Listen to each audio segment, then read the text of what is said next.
Hello, everyone. This is Dennis Langlais with the 5 Minute Bark podcast.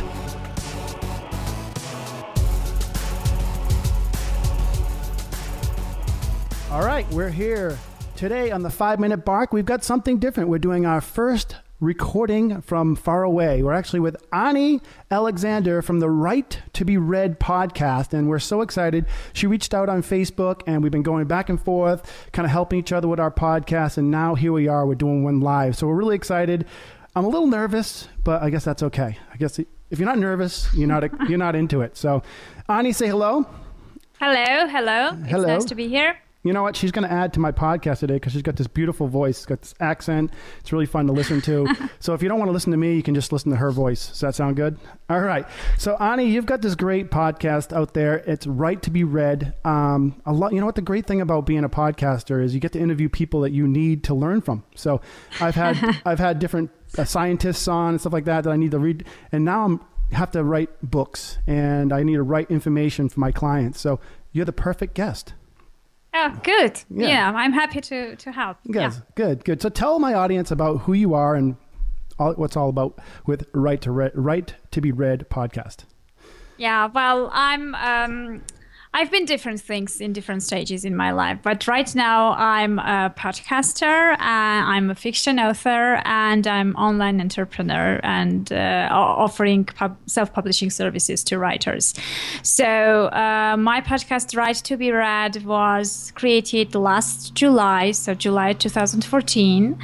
And I created that in order to help writers, mainly to inspire and encourage them to start writing, to continue writing, and to actually reach the point when they publish and when they market their books and when they succeed, actually. So basically, it includes solo episodes, it includes interviews with successful writers, with anyone who is somehow related to the self-publishing industry, and to any social media gurus or, any other people who might share their expertise and help us with actually marketing and selling our books. Awesome. So what got you into this? I mean, this is, were you writing books before for yourself or just novels or just strictly into business?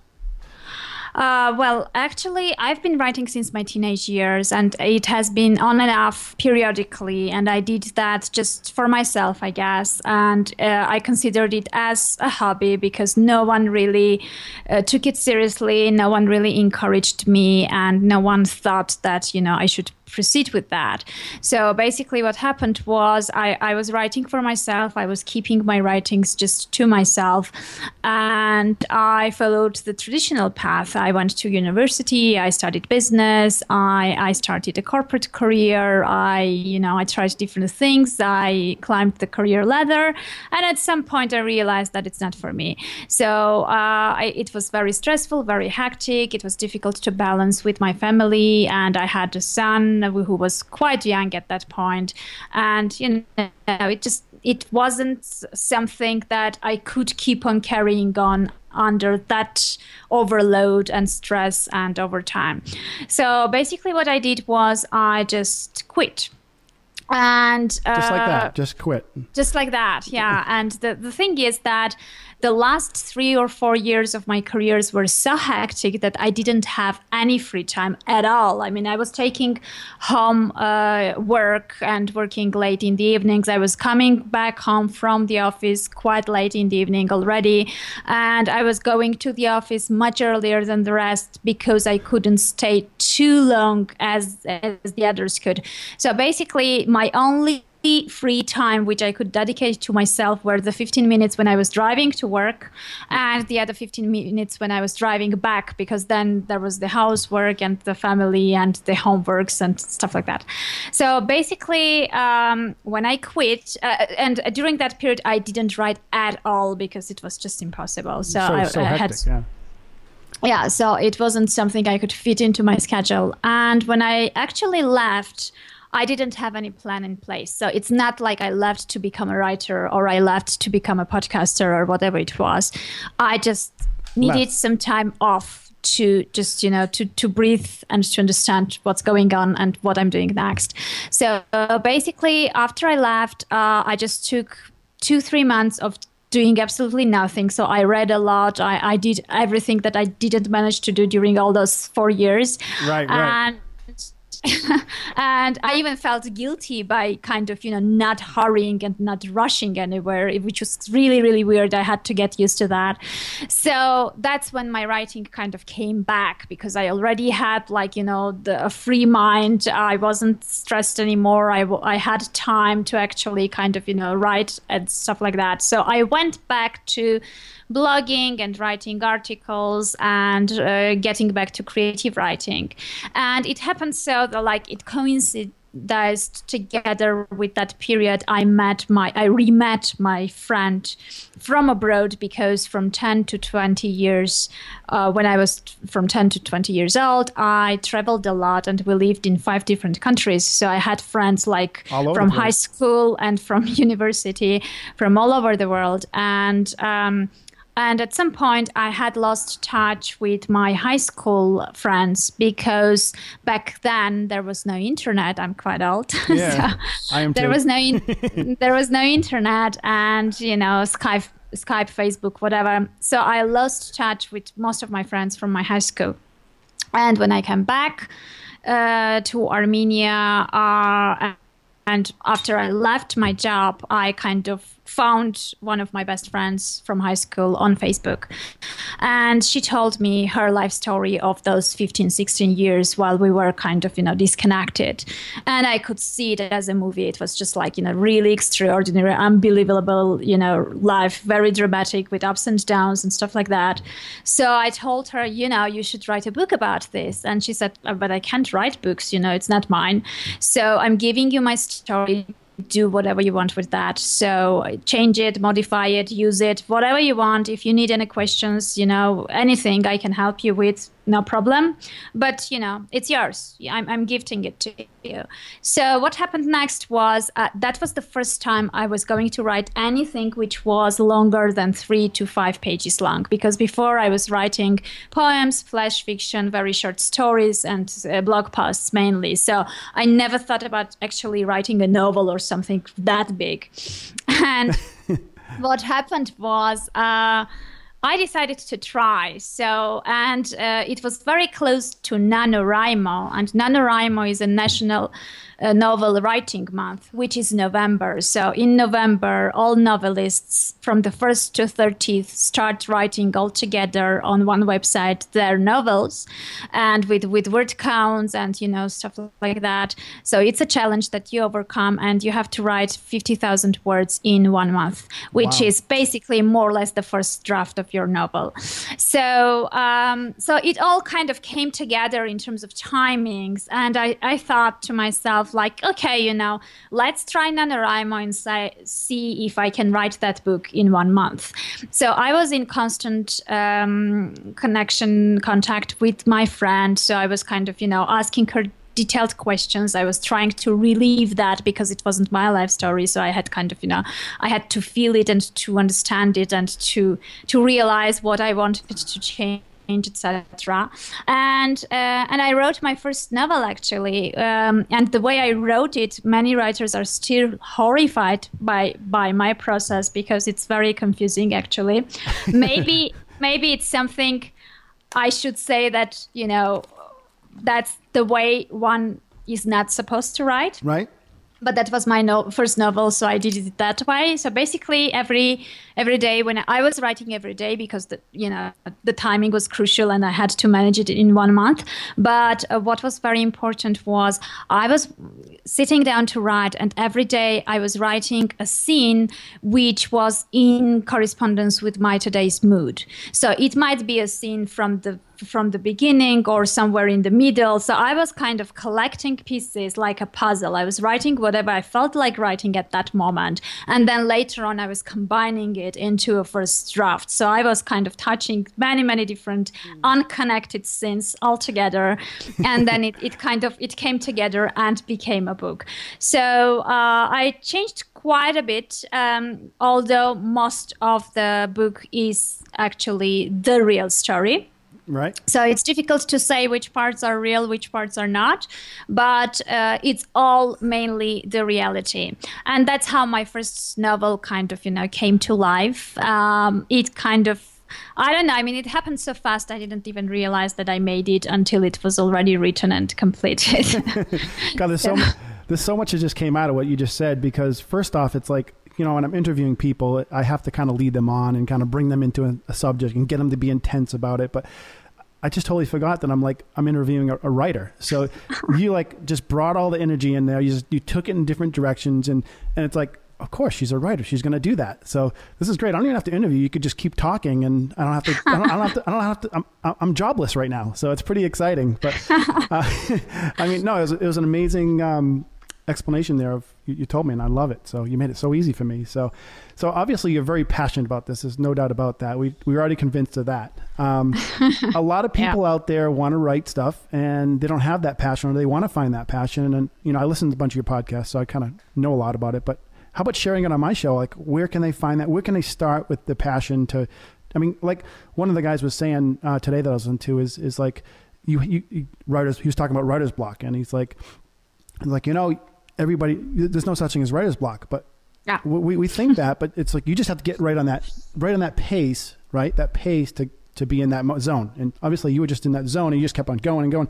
We could have talked for an hour there. So how do people get that zone? That's part of writing, right? Oh, yeah. Well, actually, first of all, before you decide that you want to become a writer and you want to write a book or whatever you want to write, you have to understand your why. You have to realize why you really want to do that. Right. Because that why should be linked to what you are passionate about. Because if you're not passionate about that, it will feel like a hard work. Writing is not very easy. So if you are writing something you're not very passionate about, or you want to share a message which does not resonate with you, and you don't really emotionally connected to that message, then it becomes a job. It becomes like a report writing for school, which is quite no fun at all. So basically, first of all, you have to understand, many people say, I don't know what to write about, but basically it should be something you are really passionate about. It should be something you really like reading about, you're interested at, which is part of your life, or maybe part of your business, or part of something you already are doing. So because if there is no emotion in that, if there is no why underneath, if you just want to write short Kindle books just to put it out there and make some money, it's a short-term strategy. It might work in the very beginning, but it will dry out after a while. So it's not really about actually creating the book. I mean, writing a crappy book is very easy, but writing a good one is very difficult. And unless you have this why and passion underneath, nothing will work out. Right. So basically, you have to understand, what you want to write about and why you want to write about that message.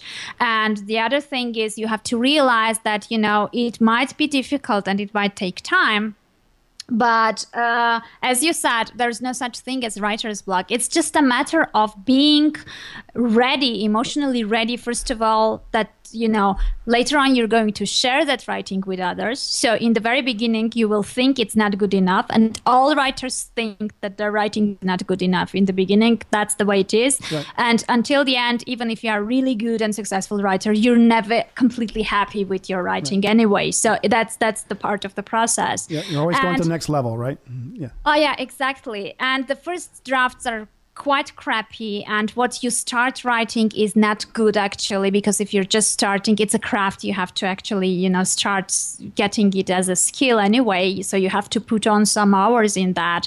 But the thing is that you have to overcome that fear. You have to stop thinking about that this sentence is not very good, you should go back and edit it. You shouldn't edit anything until it's actually written already on a paper. So you just switch off your brain, don't think about grammar, spelling, anything. You just put the thing out there, and only later on start editing on that. And you have to be ready. The writer blocks is actually, not starting because you don't really want to overcome the first stage, which is like writing the bad thing, until you get to the better one.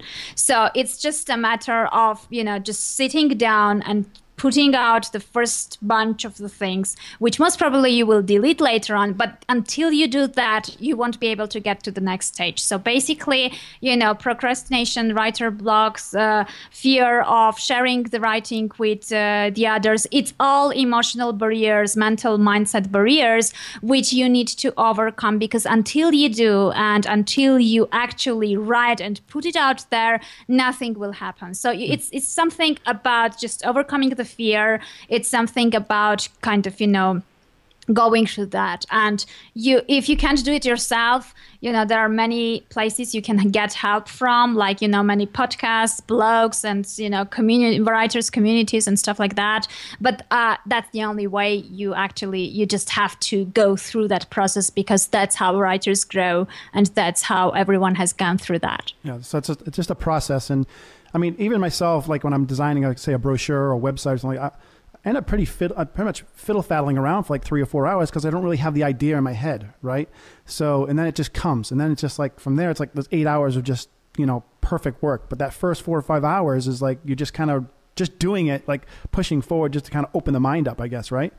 So that's kind of how I was thinking of this. Yeah, exactly. You just have to get into, my preparation when I'm sitting down to write, when I was writing this intensive, like, novel, like, creative writing pieces, actually the preparation of the thing lasted longer than the actual typing and putting it out there. So I was kind of, I was reading what I had written the previous day. I was thinking about what I was going to write today about. I was trying to relieve it myself, to actually feel it, go through that myself, and only then I was just putting it out. So it took quite a lot. I might sit for 2 hours and actually end up with, much less text as a result, because I was just putting myself into this wave. Right. Okay. So circling back a little bit, you were in a 9-to-5 world, right? Working your butt off. And then what was 9 to 9. 9 to, that's right. You always say that, 9 to 9.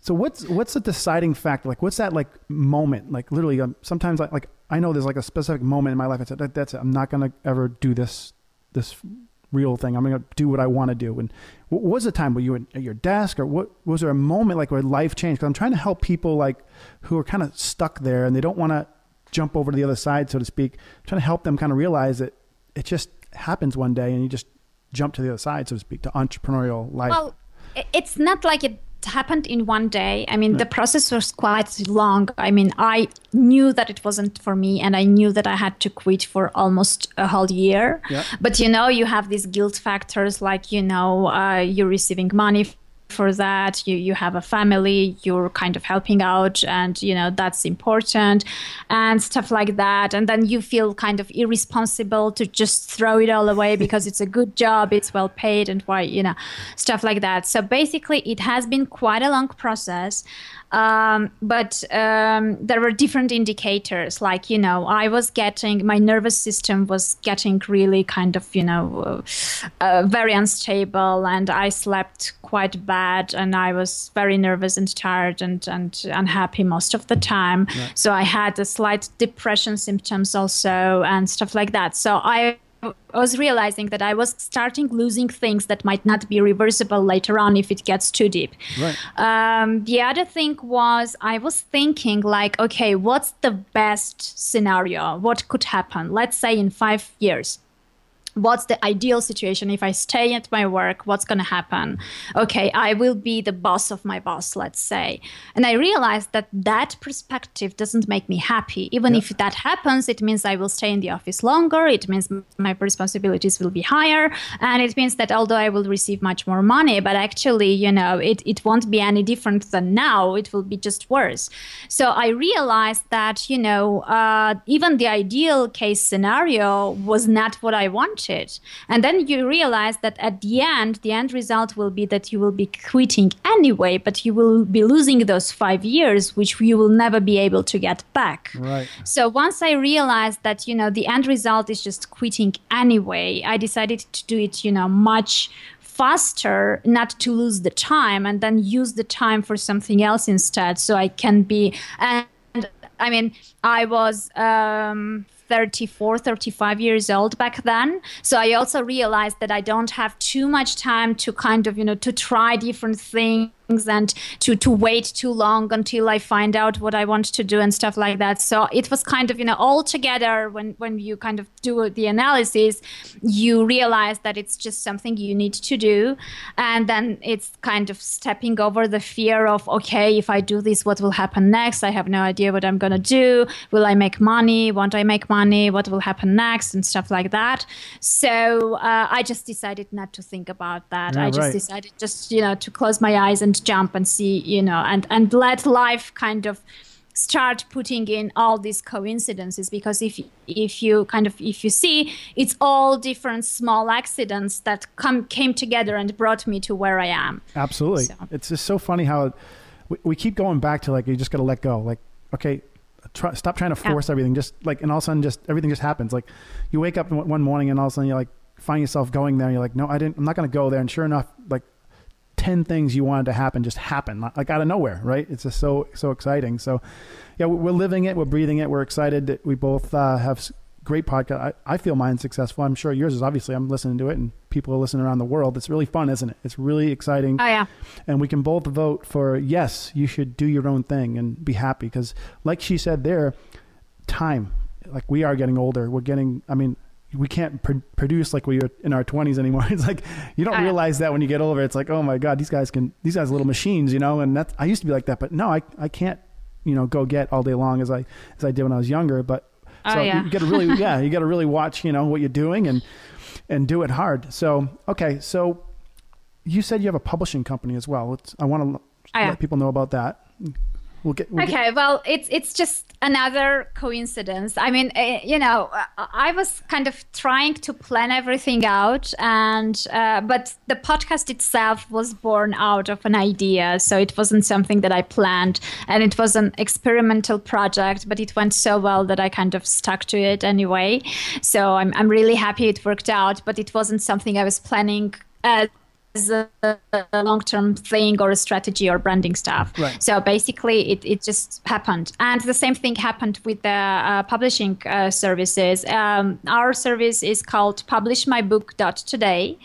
And cool. I had this idea actually of, it came from my, when I was publishing my very first book, I was a newbie and I didn't have a big budget and I had to learn everything by myself. But the problem was that it took a long time and I had to go through different websites. Part of them weren't really good, part of them were okay.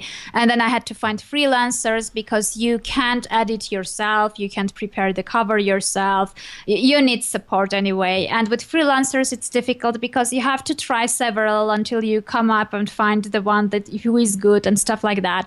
So I thought why not actually, create a place where it will be a one-stop place where writers can just write their books.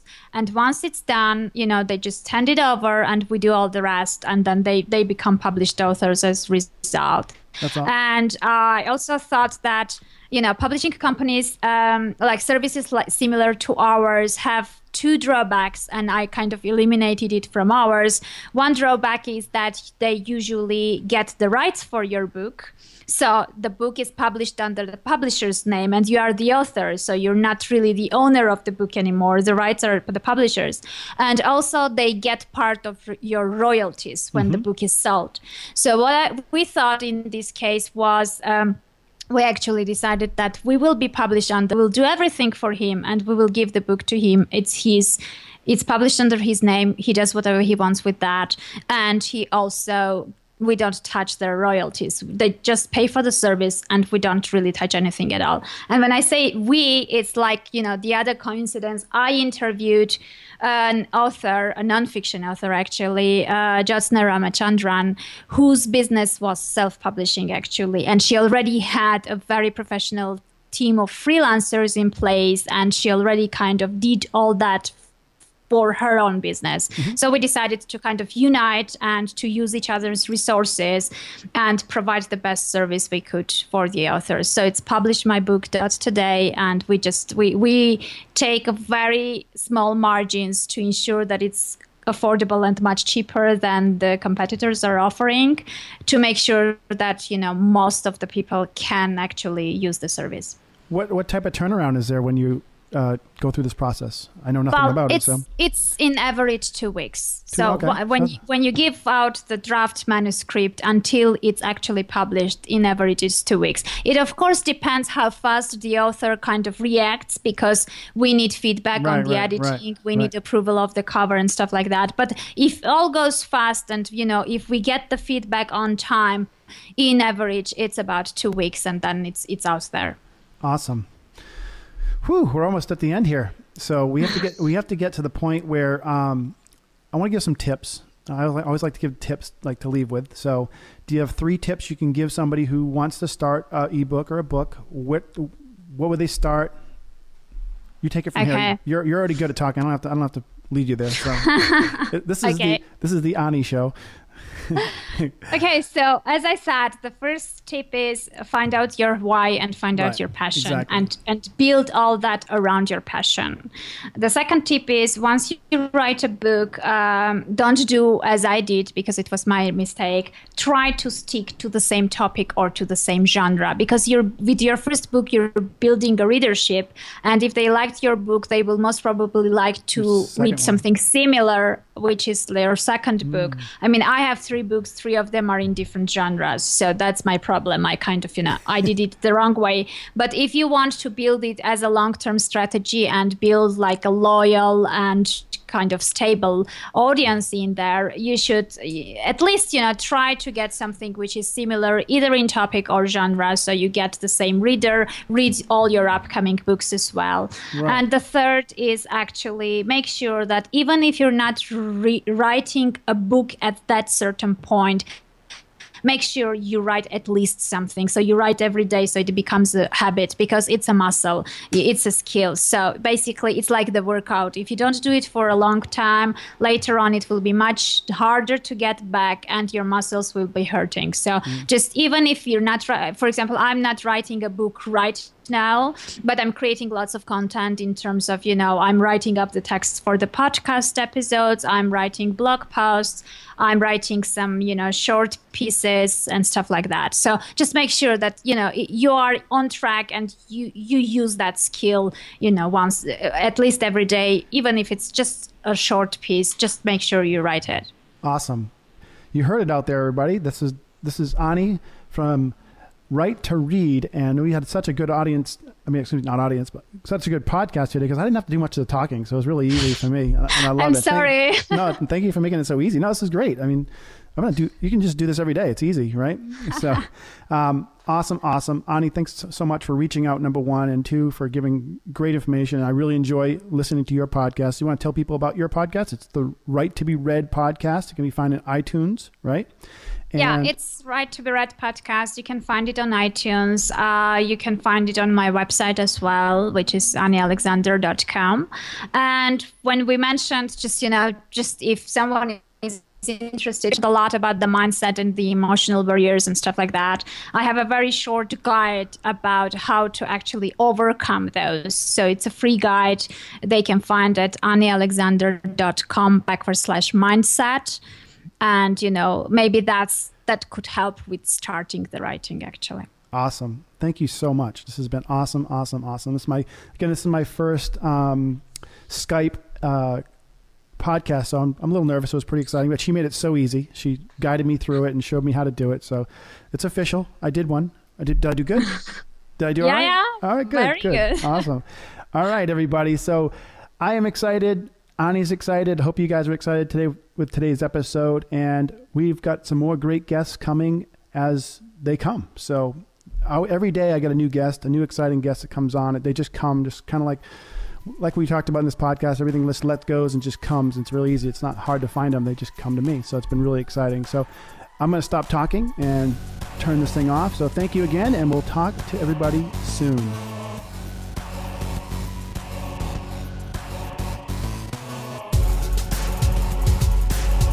This concludes today's episode of the 5-Minute Mark. Now, a little word from our sponsors.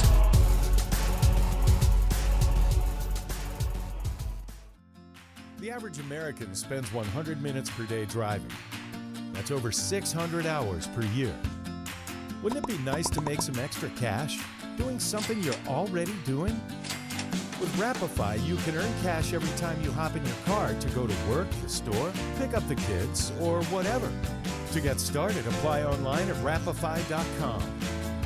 If you meet the minimum driver requirements, you can start earning extra cash as a Rapify driver in as little as 1 week.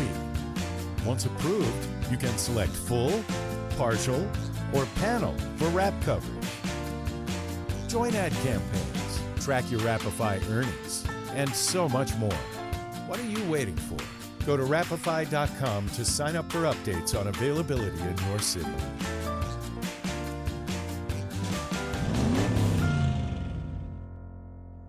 Owning a business today is more complicated than ever before.